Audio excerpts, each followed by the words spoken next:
Restez branchés, nos très chers fidèles amis internautes et maintenant sur Bazouli Bakou Malam de nous suivre de partout dans les 4 coins du monde. Toujours sur votre chaîne, la meilleure chaîne du moment, Alvin Béapé, la voix sur la télévision, na 4e magazine Yoka Baz. Place Makambo Banda, merci na base Ndebo Yamba toujours biso. Awa to mettre la mention na Bayimoka par rapport à l'actualité politique. C'est Ezarka Mr. Topo Bolinga Amengi. J'ai aussi le réel plaisir de recevoir pour vous moi Namboka Céleste Naïne Tobeta Masolo par rapport à l'actualité politique. Restez vraiment branchés parce que beaucoup découvrir tellement ma casse à 4 émissions, 4 émissions. Nous sur le 4 Namboka, beaucoup comme awa. Nous awa to bo makelo côté tout ça nion so clair. Merci na confiance au la kabiso papa maman ne zappez pas parce que awa ndé beaucoup découvrir par rapport à la mort de John Numbi. Il paraîtait que John Numbi a koufi quand la 4 émissions beaucoup yo gango par rapport au dossier il y a échec il y a des soldats américains dans 4 est parce que contraire à bango sili bazonga na bango. Est-ce que Sili restez vraiment branché.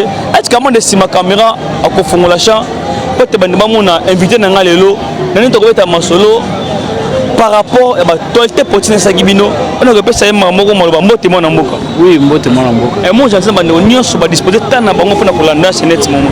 Merci na bandeko bazolanda émission vraiment toujours partager na bango ba continuer toujours kolanda biso bazala ya roter les ma debout derrière mon konzamboka Fati Béton et puis tous à la uni biso tout cédé na tribalisme. Voilà, tout cédé na tribalisme dis-moi na mboka. Na kati de siège à Mokonzi Mboka tout le monde qui tellement ba soldats américains ba ki belé pour na kotia Mokonzi Mboka loboko pour na récite état de siège. Mais lelo oyo état de siège est silité ba soldats américains ba kangi bisaka na bango bazongi ndako. Bande ko balobi est-ce que c'est chèque était au monde qui na lutumbisi na STT ba kamati biloko na bango bazongi. Qu'est-ce qui s'est passé? Est-ce qu'il y a respecté, contenté et makambo simité éclairer l'opinion publique par rapport à ces dossiers à ce net moment. Merci d'abord moi Namboka pour la question na yo. Et là à liboso photo longola na mitu na biso ezali o na lopoto ba benga désinformation. Désinformation ezali kozwa makambo oyo esengeli ko pesa bato lokola information ko bongola yango. C'est-à-dire il faut que ba tangu ba militaire américain bayaki chef de l'état yambi bango ti bazokende na kanti bato balandaka bitando na bango malamu bayebaki mission nini oyo ba militaire wana bayaki na kanti bato balandaki ambassadeur américain balandaki pe conférence de presse et salimaki pona koyeba eloko présence ya ba militaire américain na sol congolais pe collaboration na bango na FARDC ezaki na likambo nini nazo banana na information pona bandeko bazalaki informé te. Voilà. Armée na biso ezalaka formé pour la lutte contre le terrorisme.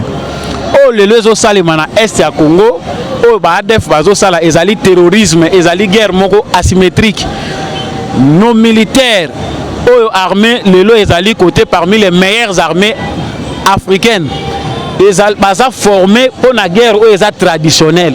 Ça dit guerre oh to yebi ke bo identifier ennemi bo kei cible place azali bo attaquer côté wana armée na biso baza makasi. Mais oh lelo tozomona oh lelo pe zo faire partie na sabotage c'est du terrorisme planifié pour na ko saboter règne ya Félix Tshisekedi et puis pour na ko terroriser mboka na biso ndenge bando sala comme d'habitude. Mais insuffisance à ba militaire na biso parce que bazaki formé te pour na ko sala ka lutte contre le terrorisme. Yango moni ba américain ba yaki une expertise na bango. Ils ont bien dit dans les informations que baye bango lokola bazana une expertise en matière de lutte contre le terrorisme baya ko former ba militaire na biso na ndenge nini basala ka ba renseignement ndenge nini batraka ka ba terroriste. Voilà la mission. Bato wana bolanda malam bazaki bataillon te bato balandaki na bilili bazaki une dizaine de personnes. Je ne pense pas qu'une dizaine de militaires américains bayaki pona ko sangana na FARDC ko bundana bango. Donc ce sont des histoires où bato bazali ko se forger na ba penser na bango pour et ko servir na ba critique na bango. Na kanti bayaki pour une durée déterminée. Avant to comme lelo na o uti ko loba départ na bango. Ndeko Mike Kamera lobaki.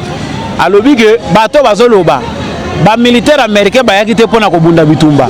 Ba militaire américain bayaki na mission précise ya ko former ba militaire congolais ko travailler na équipe na bango ko meka ko apporter bango appui moko d'ordre technique. L'appui technique a été fait. Ils ont biloko muso ko lobamaka na télévision té. Ceux qui ba ADF baza ko essuyer ba chèque d'échec en échec, bisika tout bazali ko kende bazali ko kanga bango. Il y a des ADF ko bazali qui arrêté. Bazo kanga bango ndenge nini parce que les ADF bazate lokola ba rébellion to armée moko étrangère. Ce sont déjà infiltrés dans la population. Les ali bato bazali ko lata masque, il y a population bazo vivre normalement alors que ce sont des terroristes baza ko terroriser peuple congolais. Alors dans ce temps pour expliquer bande on a besoin de comprendre que le travail qui se fait ici les ali ba américains ce sont nos phares d'essai que nous devons féliciter. Ba phares d'essai na biso bazaki na soutien, bazaki na besoin de soutien d'ordre moko spécial expertise wana bazu yango lelo ADF bazo traquer azo kende na certains endroits où bazo tala que présence militaire ezalité pour faire un sabotage. Alors koloba ke ba militaire américain ba kei musala ba eko sala ba salité wana peut-être za langage ya bato la muka na bato mususu wana. Nous pour nous pensons que ce ne sont pas les militaires américains mutu ba koya ko bunda na place ya ba congolais. Les congolais bazo bunda si bien mais il fallait les équiper, il fallait ko équiper bango sur le plan technique, sur le plan moral, ndenge nini basala ka bitumba contre ba terroristes. Je pense que ces militaires américains lokola basali yango basimi nzela na bango bakei. La coopération continue makamusu se ko salema na sima o bango ba uti ko sala. Tout ça na est. Mukonza mboka tu ko pekisa ba compter ba chinois na par rapport à l'exploitation ya mine. Mais tout monde qui une équipe qui n'est pas par rapport à l'exploitation, mutu mo ba chinois kale bango na nzela. Par rapport à ce dossier bakanyi pe bamzusu kana kati ya bakambo ya ndenge mukonza mboka pisa bato pona contraire ba chinois. Est-ce que mukonza mboka va continuer avec les mêmes chinois ou mukonza mboka va revoir d'autres choses par rapport à tout le monde qui on essaie attentant ngi sala manki mukonza mboka tindi bato kuna batindi ba mutu bakali comme si un attentant ngi sala mukonza kuna expliquer ma bato landa. Bon, premièrement d'abord on a féliciter président de la République Fatou Berton parce que vision oyo mutu a initié yango. Les so congolais nyonso agangi makamwa mine comme ça la scandale c'est parce que les premiers citoyens congolais azoy courage à kolobango depuis visite na na Katanga na Lualaba na ba mine ya Lualaba ayebisaki ba congolais na meeting pour na relaxer bango que les richesses du Congo doivent profiter na ba congolais. Ça c'est la première chose. Bato ba yebi information te ba yeba que les soucis de Tshisekedi des alay que ba contrat nyonso eza mal signé. Ba contrat nyonso oyo ezali ko respecter te environnement ezali ko respecter te ba droit ya ba congolais il faut ezala bani na kanti mutu alanda ka nyonso information ayebi yango malamu. Bon par contre ezana mabe o DGC kota et c'est ça la libulu mulai. Alors ça bazo réparer yango il n'y a pas un miracle qui tombe du ciel, il faut mobilisation à batu nyonso. Na kanti bazo dénoncer partout comment des milices se sont créées. Aujourd'hui, certains pensent, parce que Batumusu va comme Kolinga, qu'on profite d'un dossier chinois pour bimisa makamoko ya xénophobie. Non. Batu oyo bazali copier na ba minéraux na est ya Congo ou bien partout dans nos provinces, c'est ça ka ba chinois té. Les Congolais sont pillés par le monde entier. Même nos frères africains, na banquette au ministre Yamine Sali, ba Ougandais bazali, les Rwandais sont là, il y a plusieurs nationalités et puis il y a Congolais. Alors enlevons d'abord dans nos têtes qu'il n'y a que les Chinois qui ont pillé les Congolais. Ça c'est faux. Nous sommes aujourd'hui le fruit d'une injustice internationale et d'un complot. Oui, ça là qui est bisoto comme esclave na mabele na biso. Mais nous devons tirer attention na makambo bisoto osala. Na kanté na micro na ona lobai que président de la République a déclenché guerre oyo na bamboka mususu ebomisaka ba président et créer la ba président makambo. Les Congolais doivent être conscients d'appliquer leur souveraineté pour soutenir le président de la République et réclamer ce que sont nos droits. Bisoto ezaba droit na biso ba Congolais ba kolomboka, mais nous devons faire attention parce que biso soki boko ina piège ya xénophobie lokola bango biso mokili mobimba elingaka Congo mais ina ba Congolais. Soki biso lelo to bandi ko s'attaquer na ba étrangers de manière désordonnée, ils profitent davantage pour banda ko sala ba bêtises na bango likolo na biso. Alors il faut suivre les choses dans la procédure.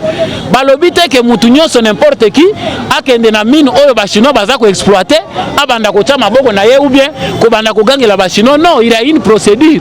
Et ça na batu oyo ba signé ba contrat. Ba contrat oyo eza signé na gouvernement à l'époque ya Kabila. Oyo eza ki ba contrat mal signé. ezali na entreprise oyo ezali ko exploiter na Congo sur base de ces contrats là.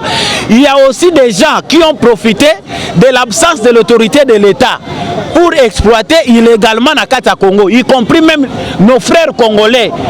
Oyo, à travers des chefs coutumiers, à travers administrateurs territoriaux, créer un système na bango exploitaka au profit des étrangers, minéraux et bimaka. Alors quand on trouve qu'il y a un mal, bazo partager ma responsabilité. L'État congolais a déjà pris ses responsabilités parce que le président de Moutou a institué na gouvernement qui va mener une enquête pour établir ma responsabilité. Voilà. Ça dit que d'abord, wapi entreprise est légalement enregistrée. Est-ce que le contrat est bien signé toté? Ça, c'est la première procédure. Deuxièmement, les alliés qui traquer bateau tout bazali qui exploiter illégalement sous sol congolais. C'est un travail de titan. Les Congolais doivent contribuer na kobanda ko dénoncer des bande ko na biso bazo sala. Mais les gens parce que le président de la République a vendu ba chinois kotsa makele les a solution té.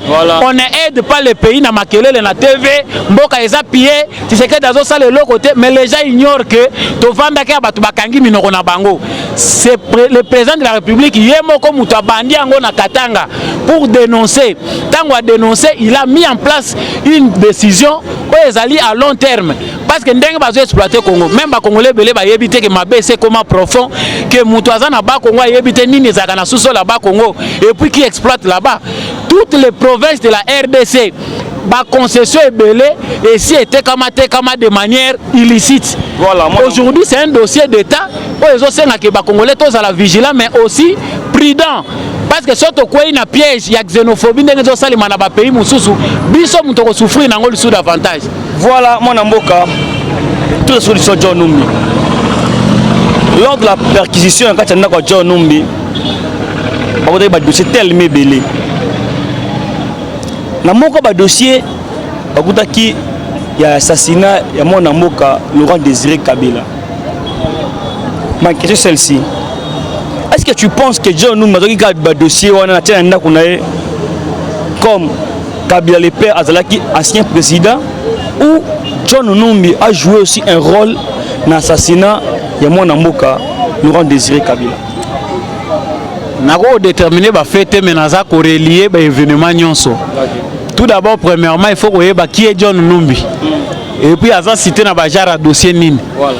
Donc John Numbi ba mususu ba yeba kombo na yete ba yeko yebango na liwa ya Shebeya. Nde ba mususu ba yeko yeba qui est John Numbi. Or principalement toujours découvrir le lot maintenant que John Numbi aza moko Yabana bitinda babomi bato Kabila bane ko se servir na bango. Si le régime ya Kabila zalaki régime moko bandi, parmi ba bandi au régime ya Kabila a utilisé, John Numbi fait partie. Alors ce n'est pas seulement le dossier chez Beya Fidel Bazana. On comprend que ceux qui ont remonté l'événement, John Numbi a commencé à criminaliser depuis longtemps. C'est-à-dire comme Joseph Kabila, parce que pour nous partageons la vie où ils allaient que Kabila Moutaboma musée. Parce que Moutou a ça la coup d'état wana, yemoko Moutou a remplacé facilement. Alors parmi bateaux bazaki au cœur il y a événement pour na koboma musée ko remplacer, c'est facile à comprendre que John Numbi aza parmi bateaux yo va travailler sur le plan sécuritaire pour na koboma musée. Alors ça c'est simple. Mais logo ngani natali sabande ko ezali nini? Il faut que nous sommes au cœur du système de sécurité au Kabila tika na mboka oyo. Autres allons découvrir ezali ba reste d'abord il y a régime moko barbare. Deuxièmement ezali pe ba reste ou ezali ba cachette ya ba coup d'état manqué.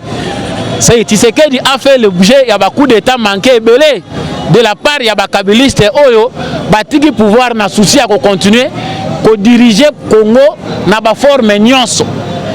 Même Combo tozo mener les lots sur le plan économique partout. Parce que 2 ans après, donc John Numbi, c'est les garçons de course de Kabila. Dans le système, souvenez-vous qu'avant Kabila Longwa, à Salaki ba changement na une armée, à Sali ba changement na justice, avec l'espoir que Tshisekedi a bouger l'autre côté. Ba mona Tshisekedi zoba. Alors, ba Sali ba moni 6 mois, une année, Tshisekedi a continué à franchir bapa mais ba découvrir que Tshisekedi n'a pas honoré babiloko ba bandaye kozela. Tshisekedi bandando zela que Tshisekedi akozala marionnette ndenge batu bandaye koganga ngo awa. Bakosamaki. Et lokola bazaki dessus. Nazo biso bandeko ebele bazoye bate minduki aneza ko tulande na ndako. Il n'y a pas que chez John Numbi minduki ebele zo tula na bandako bakabili c'est lelo tozo loba awa. Dieu est bon, Dieu est grand. Mususu landiango ezo gâté. So bato batalaki ba image ba omona ki ba arme mususu et comme même ko gâté na ndako. Pourquoi? Parce que bazo utiliser ngo te na façon ba bombelaki yango ezui et comme ko gâté. Ça dit John Numbi comme certains proches de Kabila au bazalaki mingi basé na makambo etali sécurité doivent faire l'objet ya banquette. Donc misu na biso nyonso ba congolais en matière de sécurité. Les services spéciaux, il y a sécurité, il y a président de la République, na ya mboka. Il faut pas braquer ba projecteur nango likolo et entourage à Joseph Kabila. Insécurité tozo continuer ko vivre na mboka oyo ba hauteur nango ezali ba kabiliste. Lokola ba échoué ko sala teke du coup d'état, ils veulent faire du sabotage. Basi ba yebi que sur le plan diplomatique, ba kokaka na bango le suite Tshisekedi te. Ba engager ba moyens partout, ba échoué. Il n'y a pas issue favorable ko sala ke Kabila même na ndoto azonga na mboko ko sala makate. Yango moni ba ye batali ba moni ke coup d'état to bandela wapi des armes par-ci par-là na bakan kolinga ko armé batu o to boma baluki bisika minduke ko bimisela ba koki ko bimisa ngote. Aujourd'hui 2 ans et demi tozo kende 3 ans to ko découvrir ba cache d'armes même au Katanga. Souci na bango muso ezali ke na Katanga John Numbi avait préparé son coup. Munena préparé na Katanga ezali ke au cas où to ko réussir te ya ko réussir Tshisekedi coup d'état na niveau national na niveau à Katanga to créer maman na rébellion tozi Katanga en otage. Nous aurons le soutien de certaines entreprises multinationales na balobi na bango mafieux oyo bango ba contactaki. Mais Dieu est grand parce que nyonso na mato ya Tshisekedi se komaki lokola babundi nango bakokite bato bazo se souvenir bayebi ke bato munene président tindaki na Katanga lorsque makelele bandi John Numbi o bakata Katanga banda batinda bato wana yokaka makelele sila. Maintenant il s'est préparé encore pour basala lisusu scandale munene na Katanga pour bango cible na bango lelo komi Katanga yetu Katanga na biso ba makamunyoso bango ba préparaki. Moi je dis que il est sengeli toyeba que John Numbi tous les documents menés à lui prouver que la mort du musée n'est pas en Akati. 2, c'est l'ennemi numéro 1 de la nation congolaise. Ngai po na ngai soki na yoki ka kufi, ngamu na koboma ete parce que je suis chrétien. So na yoki ka kufi, l'enfer l'attend, c'est un bon débarras. Mais je n'ai pas d'éléments concernant ça. Un exilé politique qui aujourd'hui retourne ces photos dans Katanga John Numbi. Na uti ko yebisa ote ndeko. Na uti ko yebisa oke Kabila zaki na bana bitinda ba service na biso renseignement ezalaki ba service privé ba police ya Joseph Kabila. Lelo si certains agents du renseignement ba service na renseignement bazo ko sa musala te zai po Kabila message sa ba mabe. Donc baza ba agent renseignement pona ko trakaka ko na ko terroriser ka population ko kangaka ba opposant. Yango ba musuna mutu na bango lelo biloko aneza nanu. Aujourd'hui avec Tshisekedi le service de renseignement ezali lisu ya mboka.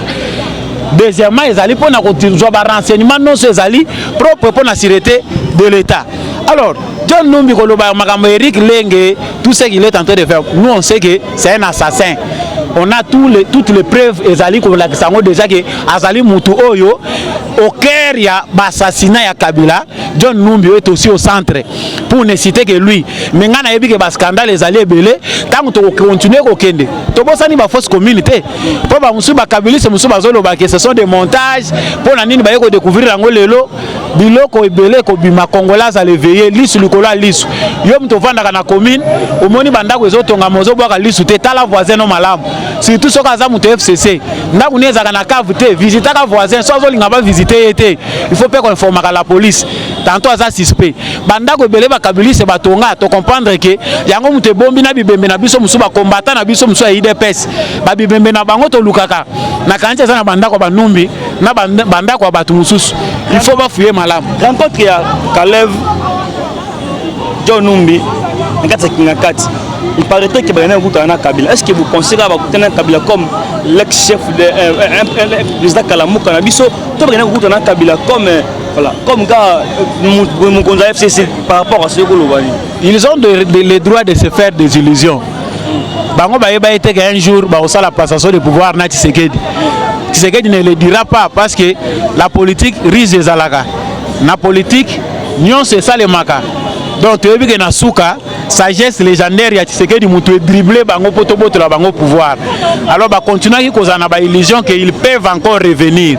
Ils ont le droit de se réunir à Kingakati mais comme la zoe bisao Kingakati eza polele.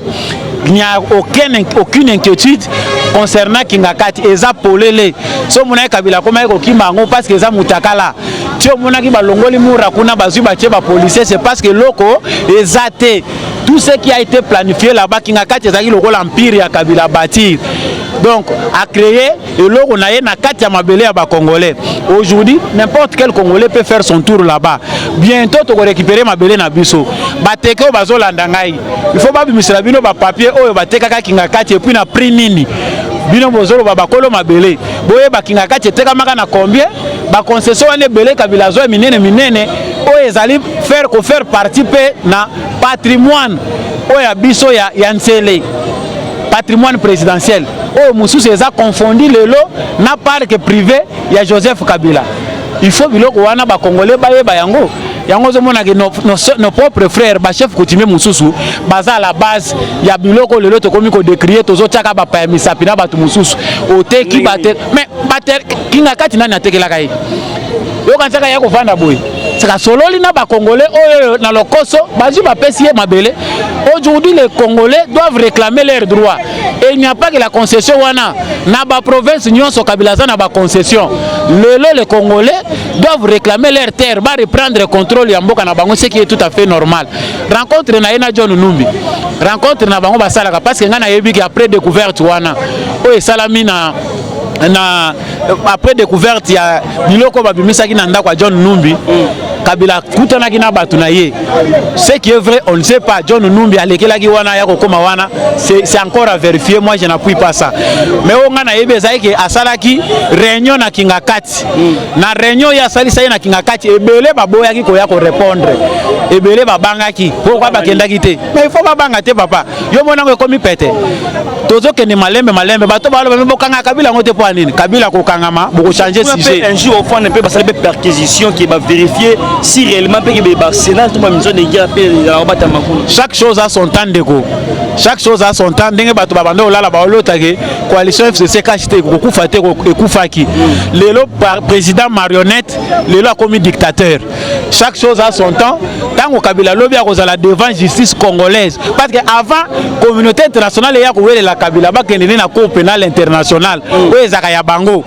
Biso ba congolais justice oya biso ezana mituna ya kotuna Kabila pe azana ba compte ya ko rendre biso yo zomona teke tokende de scandale à scandale biso toza mayele papa Tshisekedi ezali kozala savana politique tozo kende bango malembe jusqu'à tel point que mutu nyonso oya yebi azana ba contentieux na ba congolais eza sa société po balingo se repentir te tango mutu alingo se repentir te lakisi ke aomona ba congolais lokola ba con ils nous prennent pour des amnésiques mutu ayebi ke a torturer ba congolais ba congolais azo bimasu na courage ya ko se vanter lisusu aya lisusu ko loba ba propos moko ya buzoba c'est pour nous montrer que boza na bino na mituto ya ko kanisa makambo eleka ki lobi yango biso tozo loba ke nous approchons déjà na pembeni yango makala sike photo ngama ngana zo encourager ministre de justice ko l'extra biso tante voilà babi misambongo ba créer prison ya sika et ça le matin na périphérie kuna bazambe zebele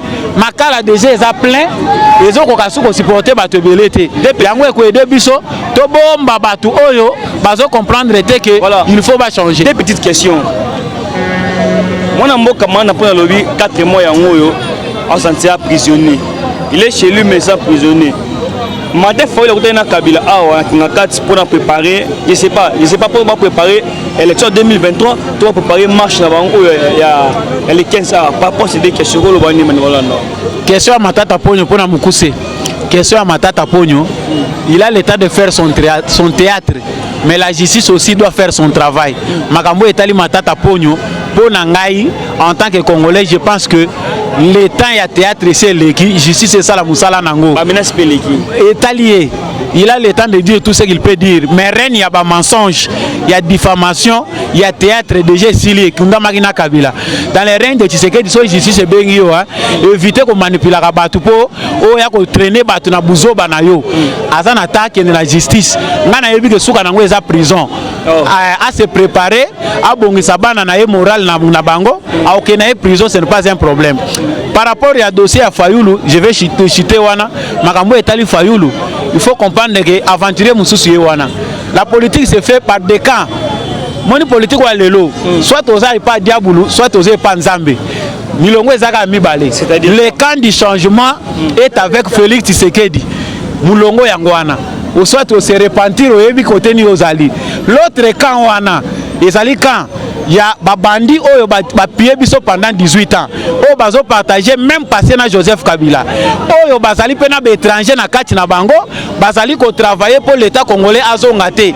Alors, pour na biso, ce qu'on a vrai congolais oyebi na quel camp il faut appartenir. Ce qu'il faut landimi ko azala assimiler na ba étranger d'ailleurs na yebi pe tata na yete. Asala makambo ya moni. La marche ce n'est pas ce qui est important. La marche c'est pour distraire les Congolais. A distraire penda ba Congolais très bien. Parce qu'il n'a rien à faire dans les marches. Makambo ya zo bimisa pona koloba na marche ko za la résolu kunate. Et je pense que les Congolais ne parlent pas le même langage na ye.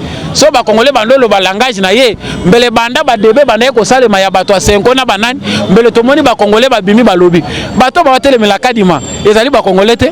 Ezali bato la muka ba basa na 5 na SCC qui aujourd'hui il est proche, il y a régime actuel, il y a na lobi Congolais mutazolo bango te. Bato bazolo bango wana. Mbe bango mutu ba yebi bazolo bango. Ngana moni Congolais bazo marcher te pona ko bango parce que faut des fois koltika ba Congolais ba se manifester bango moko. Oh Fayoulou azo sala yende mutu alingo la ba Congolais ki boya to marcher. Non, chers Congolais restez chez vous à la maison. Les 15 ba parti politique ebele ko créer ba marche na nek biso pe to ko pe ko marcher na ndenge na biso. Mutu na mutu ko marcher na yepe ndenga linko sa makamu na ye. Mais moi je pense que moment oyo ezali moment tozota la ba élection. Atika ko banga ba élection. Il a l'état encore de se faire pardonner pour la trahison à Salaka na Genève contre Félix Tshisekedi. Soka zuna nous temps ko se faire pardonner te le roi baninga da ba sali yango. Baninga ebele da ba vouer yango. Mais lui reste toujours. Mais muzito ate yeti. Moi te muzito déjà comme kozongi la malem. Muzito alobi non toi attaquer sous Tshisekedi te faut toi attaquer système. Donc à longwe dans la haine. Voilà. Mais Fayoulou a fait monter la flèche de la haine. Yango zo mona tozo attaquer mais il ne représente plus rien. Moi je comprends que Fayoulou est redevenu ce qu'il était avant, c'est qu'il ne représentait rien. Voilà, mon amour, 80 sur l'émission Nabiso. Il y a tant de questions à tourner. Un dernier mot pour passer mon téléphone vite fait pour clôturer l'émission. Dernier mot, on a changé. Nazo bunda contre le tribalisme. Aventurier oyo bazolinga koya kotia ko semer tribalisme na kati ya mito ba Congolais telemela bango ezali héritage obiso to kozwa te le Congo est un indivisible ndenge to lobela ngo soutenant toujours le président de la République Fati Beton na ba action nyonso to changer pe ba mentalité na biso po yango mutezo constituer frein na changement o to za ko désirer.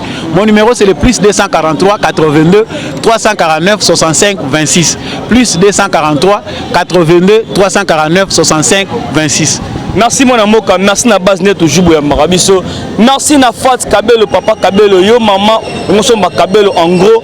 Kota contact avec Fat Kabelo, toutes sortes de Kabelo koluka, aux gens à Kinshasa, aux gens à Lubumbashi, aux gens à Kolosi, aux gens à Kananga partout. Kota qui est na Facebook comment Fat Kabelo, passez vos commandes aux Kabelo, maman à temps réel, un bon mouké. Fat Kabelo c'est la qualité, Fat Kabelo c'est la rapidité. Pour le moment, l'assurance est vraiment totale. Merci na Caleb Central, la bière de luxe. Merci na double Rolex, la bière de luxe. Merci na Sele Wastana, un dealer pro. Force à toi mon frère. Merci na Edgaman de Simakamani de Lobby. Bye bye.